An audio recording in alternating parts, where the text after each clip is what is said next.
Good morning 7 class.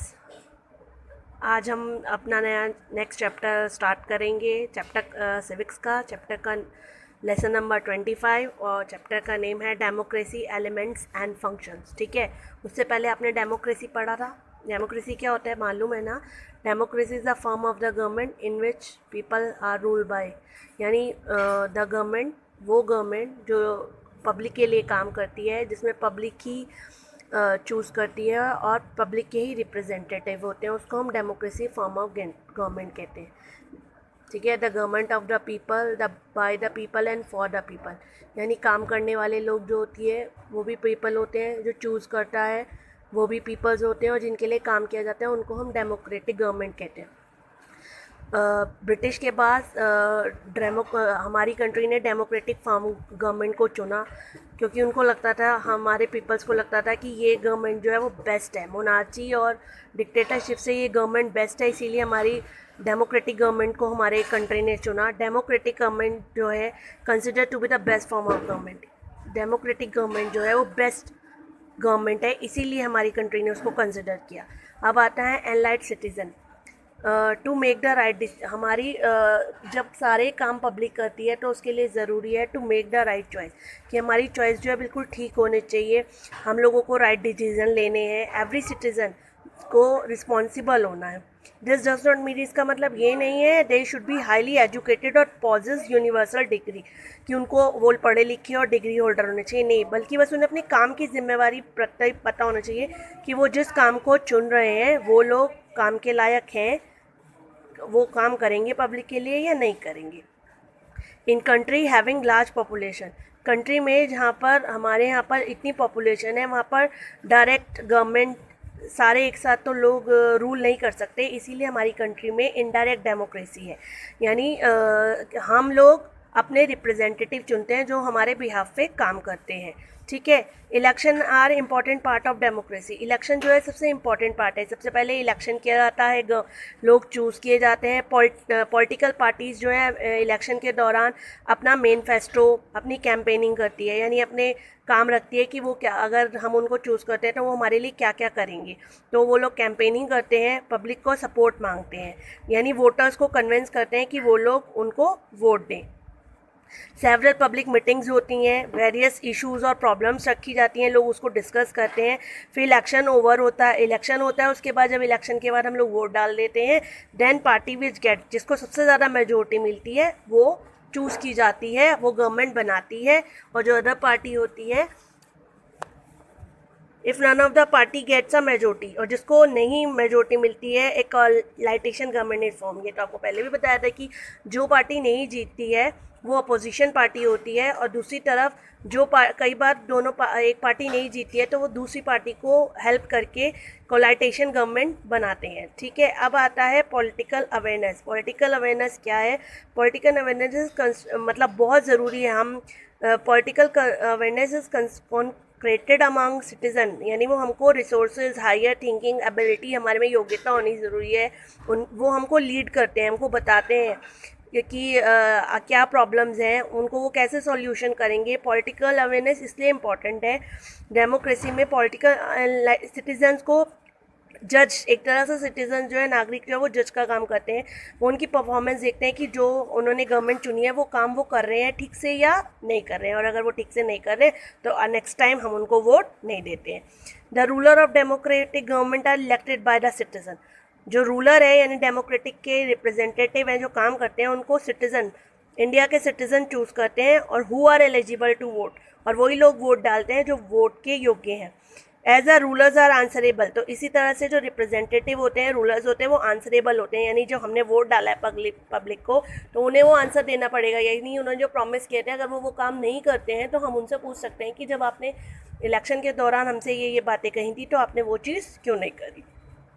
Sound public opinion, public opinion तो सबसे ज़्यादा मेजर रोल प्ले करती है डेमोक्रेसी में। डेमोक्रेसी सिस्टम ग्रांट करती है लोगों को राइट कि वो अपनी बात को रख सकें, और लोगों जो रिप्रेजेंटेटिव है उनको वो बात सुननी पड़ेगी। नो डेमोक्रेटिक गवर्नमेंट, कोई भी डेमोक्रेटिक गवर्नमेंट पब्लिक की ओपिनियन को, सलाह को इग्नोर नहीं कर सकती है। अगर वो इग्नोर करेंगे, वो हमारी बात नहीं सुनेंगे, तो अगली बार हम उनको वोट नहीं देंगे। इसीलिए पब्लिक ओपिनियन बहुत ज़रूरी है। पब्लिक क्या चाहती है उनसे ये जानना बहुत ज़रूरी है। The wishes of the people, any issue और प्रॉब्लम, जो हमारी इच्छा है, यानी कोई प्रॉब्लम है हमको, may be describe as public opinion, तो वो पब्लिक ओपिनियन में डिस्क्राइब की जाएंगी, यानी उनकी सलाह लेना रिप्रेजेंटेटिव को ज़रूरी है। ठीक है।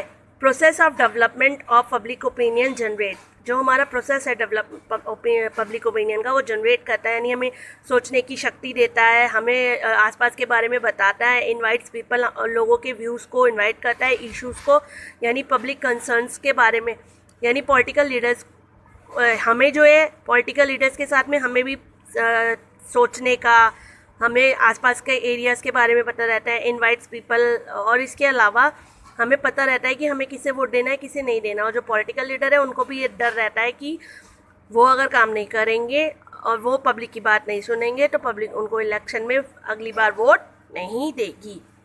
अब सबसे पहले आता है universal adult franchise. Universal adult franchise क्या है? यूनिवर्सल एडल्ट फ्रेंचाइज का मतलब है पूरे यूनिवर्स में, यानी पूरे यूनिवर्स में एडल्ट कौन होता है? जो व्यक्ति 18 ईयर्स का हो चुका हो। और फ्रेंचाइज राइट टू वोट, आपको वोट डालने का अधिकार है। यूनिवर्सल मतलब पूरे यूनिवर्स में ये डिक्लेयर किया गया है कि जो व्यक्ति 18 ईयर्स का है उसको वोट डालने का अधिकार है। तो ऐसे ही इंडिया में ये अधिकार है कि जो व्यक्ति 18 ईयर्स का है वो वोट डाल सकता है, चाहे वो किसी भी कास्ट का हो, किसी भी क्लास का हो, कलर हो, किसी भी रिलीजन का हो, यानी किसी भी धर्म का हो, मेल हो, फीमेल हो, काला हो, गोरा हो, रिच हो, पुअर हो, ये कोई वो नहीं है बाउंडेशन। बस उसके लिए ज़रूरी है कि आप उस कंट्री के, यानी इंडिया के नागरिक हों और आप 18 ईयर्स के हों, तो आप वोट डाल सकते हैं। तो यूनिवर्सल एडल्ट फ्रेंचाइज यानी आपको वोट डालने का अधिकार है अगर आप 18 ईयर्स के हैं। नेक्स्ट,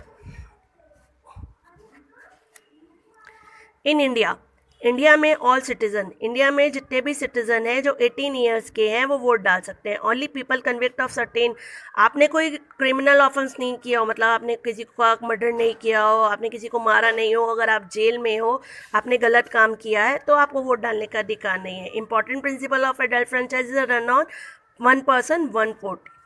एडल्ट फ्रेंचाइज का एक सबसे बड़ा इंपॉर्टेंट रूल ये है, प्रिंसिपल सिद्धांत है कि 1 पर्सन 1 वोट। इलेक्शन के दौरान केवल एक व्यक्ति एक ही वोट डाल सकता है। ये नहीं कि आपका दिल कि आपने कांग्रेस को भी दे दिया, आपने बीजेपी को भी दे दिया, नहीं, आप केवल एक ही वोट डाल सकते हैं। तो आपको सोच समझ के डालना है, ये सब पर है। This is based on equality, यानी हर व्यक्ति को इक्वल समझा जाता है, चाहे वो रिच हो, पुअर हो, मैन हो, वुमन है, पढ़ा लिखा हो या अनपढ़ हो। तो ये सिटीजन की भी रिस्पॉन्सिबिलिटी बनती है कि वो अपना वोट किसको देता है। तो सोच समझ के, ये आपकी रिस्पॉन्सिबिलिटी है कि आप सोच समझ के सामने वाले ने कितना काम किया है उसके हिसाब से आप उसे वोट, उस पार्टी को चुने कि आपको लगता है कि ये गवर्नमेंट हमारे लिए काम करेगी। ठीक है। अब है इलेक्शन। इलेक्शन क्या होता है? मतलब ना, election should be held in a fair manner. Election जो है बिल्कुल फेयर मैनर, साफ तरीके से, सही तरीके से होना चाहिए, बेईमानी नहीं होनी चाहिए। इंडिया में इलेक्शन कौन कराता है? इंडिया में इलेक्शन कमीशन कराती है। इलेक्शन कमीशन की रिस्पॉन्सिबिलिटी है कि वो इलेक्शन कराती है। It announce the date of election, सबसे पहले वो डेट अनाउंस करती है कि इलेक्शन होने वाले कब होंगे, मतलब स्टेट गवर्नमेंट के होंगे कि सेंट्रल गवर्नमेंट के होंगे, कौन सी डेट को होंगे। Election can be held in the entire country, election में एंटायर कंट्री और स्टेट, अगर सेंटर के हैं तो पूरी कंट्री पार्ट लेती है और अगर स्टेट के हैं तो स्टेट के लोग पार्ट लेते हैं। 1 डेट दी जाती है, उसके बाद few days, it can be spread over a few days. Political party declare करती हैं अपने लोगों के नेम कि कौन कॉन्टेस्ट में, कौन इलेक्शन में पार्ट ले रहा है। यानी पॉलिटिकल पार्टीज उन लोगों को खड़ा करती है कि हमारे इस एरिया से ये व्यक्ति खड़ा होगा, ये व्यक्ति इलेक्शन में कॉन्टेस्ट में पार्ट लेगा।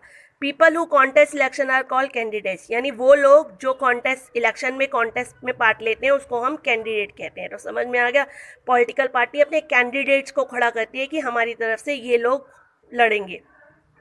इसके बाद इंडिविजुअल हुआ नॉट फ्रॉम, अगर कोई पॉलिटिकल पार्टी के साथ नहीं खड़ा होना चाहता तो इंडिविजुअल भी इंडिया में आप इलेक्शन में पार्ट ले सकते हैं।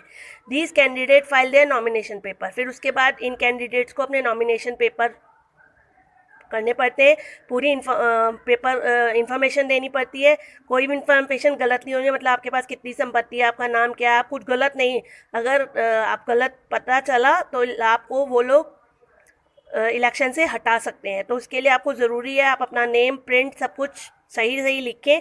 दे are also given election symbol, उसके बाद आपको इलेक्शन सिंबल मिलता है, यानी आप इलेक्शन सिंबल जैसे हाथी, कमल, अगर आप किसी पॉलिटिकल पार्टी के हैं तो आपको उसी का सिंबल मिलेगा, और अगर आप किसी अपने फ्रीली खड़े हुए हैं तो आपको इलेक्शन कमीशन आपको सिंबल देगी। On the date of the election, election के दिन the people go to the election booth, people जो है कहाँ जाते हैं, इलेक्शन बूथ पे जाते हैं और अपना vote by marking their choice on the ballot paper, वहाँ पर आपको एक बैलेट पेपर मिलता है, उसके अंदर सबके सिंबल्स होते हैं। आपको पहले तो निशान लगाना होता था, पर अब ऐसा नहीं है, अब वहाँ पर ईवीएम होती है, इलेक्ट्रॉनिक वोटिंग मशीन, उसके अंदर बटन्स होते हैं, उसमें आपको जोन्स आफ्टर जोन सा जिस पार्टी को आपको वोट देना है उसके आप बटन को दबा सकते हो, और उसका नाम क्या है, इलेक्ट्रॉनिक वोटिंग मशीन ईवीएम। उसमें बटन्स होते हैं, सिंबल्स होते हैं, और आप उस एक बटन को दबा दोगे तो देन आपका वोट चला जाएगा। After the voters have been cast the ballot boxes on the EVM are taken to the counting centre, जब आप वोट दे देते हो यानी सारे लोग वोट दे देते हैं, वोटिंग टाइम फिनिश हो जाता है, तो बैलेट बॉक्स को या ईवीएम्स को काउंटिंग सेंटर जहाँ पर वोट्स को गिना जाता है वहाँ भेजा जाता है। Where the voters are counted, वहाँ पर वोट्स को काउंट किया जाता है, and the result are declare, और उसके बाद इलेक्शन कमीशन रिजल्ट डिक्लेयर करते हैं कि कौन सी पार्टी जीती। Election can not be free and fair if the following situation exist, election तभी फ्री हो सकते हैं जब ये चीज़ों को फॉलो किया जाए। कैसे? some section of people do not enjoy the right to vote and are left out from the process of choosing represent, कुछ सेक्शन जो होते हैं enjoy the right मतलब वोट डालने का अधिकार enjoy नहीं करते, मतलब वो कि लोगों ने कहा हमने वही कर दिया, ऐसा नहीं होता। अगर आप अपनी मर्जी से पार्टी को चूज़ करोगे तो तभी इलेक्शन होना सक्सेसफुल रहेगा, दूसरे की बात पे मत आए।